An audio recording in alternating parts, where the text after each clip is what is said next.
Hi everyone, this is অনামিকা। তোমরা সবাই কেমন আছো? আশা করছি সকলে খুব খুব ভালো আছো, আর আমরাও আছি বেশ ভালো। অনেকদিন পরে একটা ব্লগ নিয়ে এসেছি। আমি ভাবছিলাম অনেকদিন ধরে যে ভিডিও করব, আবার অনেকেই তোমরা কমেন্ট করছো যে বড় ব্লগ দাও, অনেকেই আবার রেগে যাচ্ছ।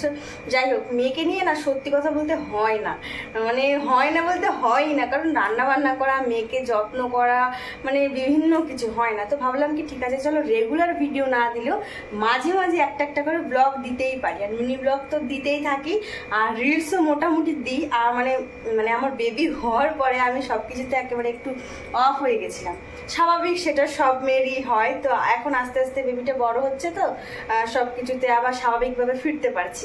তো চলো আজকের ব্লগটি দেখতে থাকো, আশা করি তোমাদের ভীষণ ভালো লাগবে। আর আমি করছি রান্না বান্না। কি মাছ এনেছো? আবার তোমাদের দাদাভাই যাবে ডিউটিতে, আমার অর্ধেক রান্না হয়েছে। কলার খোসা বাটা করেছি, কলা ভাজা করেছি, আর এই যে দেখো, এই যে কচুগুলোকে আমরা বলি মুখী কচু। এখানে কলার খোসা বাটা করেছি, এটা ফার্স্ট টাইম করেছি, এর আগে আমি কোনোদিনও খাইনি। আর কাঁচা কলা এনেছিল হচ্ছে ইসের থেকে, যেখানে আর কি ডিউটি দিতে যায়, সেখানে গাছ ছিল, তো সেখান থেকে নিয়ে এসেছিল 2 ছুরি, একটা অর্পিতার দিকে দিয়েছে, আর 1 ছুরি আমি রেখেছি। আর এখানে কলা ভাজা করেছি, আর এই তো এটা তো দেখালামই। আজকের কাতলা কিন্তু বেশ ফ্রেশ ছিল। কারণটা বলি, সেটা হচ্ছে এই মাছটা এক্ষুনি এলো, যার দোকান তার থেকে আমরা তার ফোন নাম্বার নিয়ে নিয়েছি। আমরা বলেছি সপ্তাহে যেহেতু একবার মাছ আসে, আমরা বলেছি যখন মাছ আসবে আমাদেরকে কল করে জানিয়ে দেবে। যথারীতি তাই হয়েছে। তবে আমার হাজবেন্ড সকালবেলাতে গেছিল মাছ কিনতে, খারাপ ছিল বলে আনেনি, তার জন্য আমরা একটুখানি ওয়েট করে নিলাম। আর রান্নাটাও একটুখানি তাড়াতাড়ি করতে হবে এখন, মাছটা যেহেতু হাজবেন্ড যাবে ডিউটিতে। মাছটার ওজন ছিল 2 কেজি 200 গ্রাম, আর এতগুলো মাছ অবশ্যই আমরা দুজনে একবারে খেতে পারবো না, সেজন্য ফ্রিজে তুলে রাখলাম বেশিটুকু। আর এখন 5 পিস রান্না করব, আর মেয়ের জন্য ভাবছি 1 পিস ভাজা করব, সেটা ঝোলের মধ্যেই দেবো, যেহেতু আমার মেয়ে একটুখানি ঝোল ঝাল পছন্দ করে খেতে। ভাজা মাছ ও সেরকম একটা খেতে চায় না, তো ভাবছি ভালো করে ভেজে ওর মাছটা আমি ঝোলের মধ্যে দিয়ে দেব। এই মাছ কিন্তু আমি রান্না করব একেবারে মশলা ছাড়া মুখী কচু দিয়ে, যেহেতু মাছটা একটু বড় তেল আছে। এই মাছটা যদি মুখী কচু দিয়ে রান্না করি বেশ ভালো লাগবে। যদিও আমার আগে থেকে প্ল্যানিং ছিল যে আমি মুখী কচু আজকে রান্না করব, কারণ আমার খেতে ভীষণ ভালো লাগে। মশলা ছাড়া মুখী কচু রান্না করব বলতে পেঁয়াজ রসুনটাই দেবো না, তাছাড়া আদা জিরে বাটা এসব কিন্তু দেবো। আমার আবার পেঁয়াজ রসুন সমস্ত তরকারিতে আমার ভালো লাগে না, আমার ভালো লাগে না, সবসময় মনে হয় যে একঘেয়েমি, তাই আজকে পেঁয়াজ রসুন দিলাম না। আর মাছ আনার পথে এই ফুলকপি দুটো এনেছে, তাই সে দুটোকে ফ্রিজে পুড়ে দিলাম। তাহলে চলো আমি তাড়াতাড়ি রান্না বান্না করে ফেলি, কারণ হাজবেন্ড আবার যাবে ডিউটিতে।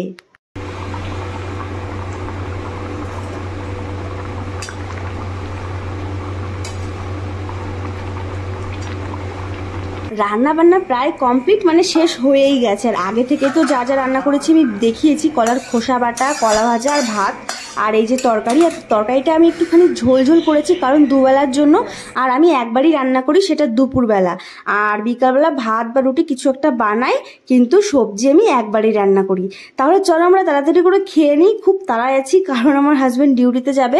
আমি কখনোই চাই না যে আমার রান্না বান্নার জন্য ওর কখনো দেরি হোক, সেজন্য আমি সবসময় চেষ্টা করি একটুখানি তাড়াতাড়ি করার, যাতে অন্তত খেয়ে দিয়ে একটুখানি রেস্ট করে তারপরে ডিউটির পথে রওনা দিতে পারে। খাওয়া দাওয়া কমপ্লিট। আর এই আইসক্রিমটা কালকে আনা হয়েছিল, এটা এখনো খোলা হয়নি।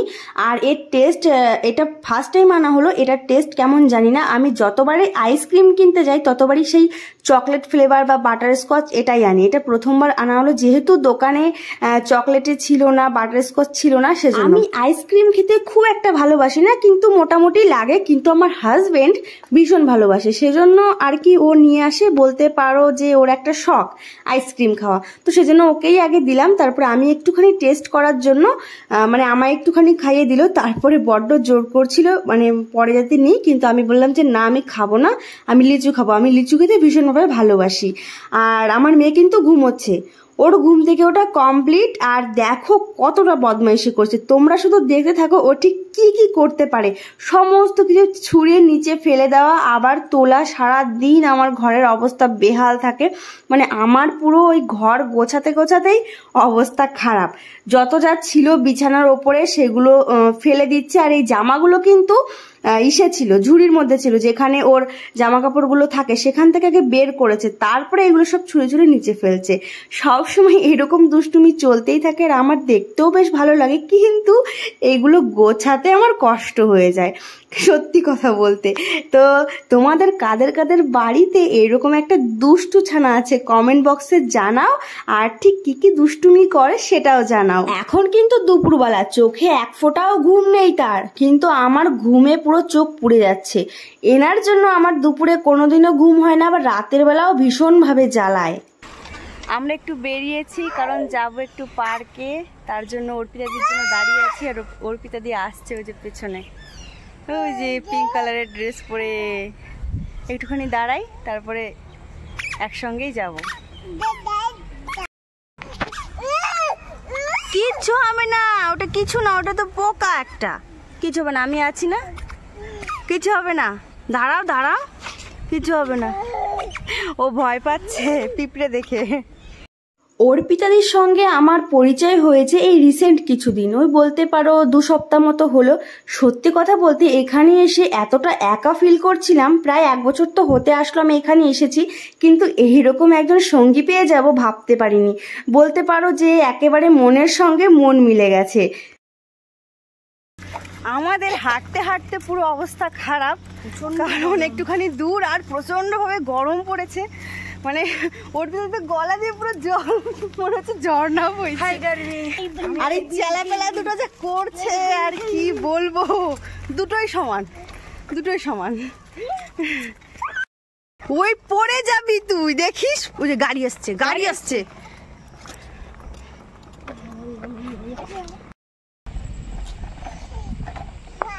কি মা, এরে মাংকি দেখ বাবা, দেখ দেখ, এখানে এসে সেই লাগছে আমার, হালকা একটু পাতা ঠিক আছে, কত করে লাগে। আমরা এসেছি প্রায় অনেকক্ষণ হতে আসলো, এখানে রিলস বানাচ্ছিলাম তো ভিডিও করতেই ভুলে গেছি, কারণ অনেকদিন ধরে ব্লগ করা হয় না, তো সেই জন্য ব্লগ বানাতে হবে সেটাই ভুলে গেছি। তার জন্য এখন মানে ক্যামেরাটা অন করলাম, আবার ঘরে যেতে হবে কারণ সন্ধ্যা প্রায় হয়ে আসলো। আর এখানে যদিও 8টার দিকেই সন্ধ্যা হয়, সেজন্য আর কি। এখন কটা বাজে গদি দেখো না, 6:49, এখন 6:49, এখনো দেরি আছে সন্ধ্যা হতে, কি একটুখানি অন্ধকার অন্ধকার, কারণ ওই যে মেঘলা মেঘলা ওয়েদার। পার্ক থেকে ঘুরে দিদি এসেছিল আমার ঘরে, অনেকক্ষণ গল্প গুজব হলো, এখন চলে যাচ্ছে ঘরে। কিন্তু ওই ছোট্ট মহারাজ দেখতে পাচ্ছ, ইনি কিন্তু ঘরে যাবে না, এখন বুনুর সাথে খেলবে। বুনুকে কিন্তু ভীষণ ভাবে ভালোবাসে, আমার মেয়েকেও দেখেছি, ওমকে পেলে কিন্তু একেবারে ছাড়তেই চায় না, দুজনে খুব আনন্দ করে, দৌড়া দৌড়ি ঝাপাঝাপি অনেক কিছু। আর দেখতে পাচ্ছ কত নাক ফুলিয়ে ফুলিয়ে দুঃখ প্রকাশ করছে। যাই হোক, ওরা ঘরে যাক। আর ভিডিওটি কেমন লাগলো অবশ্যই কিন্তু জানাবে, অনেকদিন পরে ব্লগ দিলাম, আর পরবর্তী ব্লগ দেখতে চাইলে কমেন্ট করো। তাহলে চলো আজকের মতন টাটা।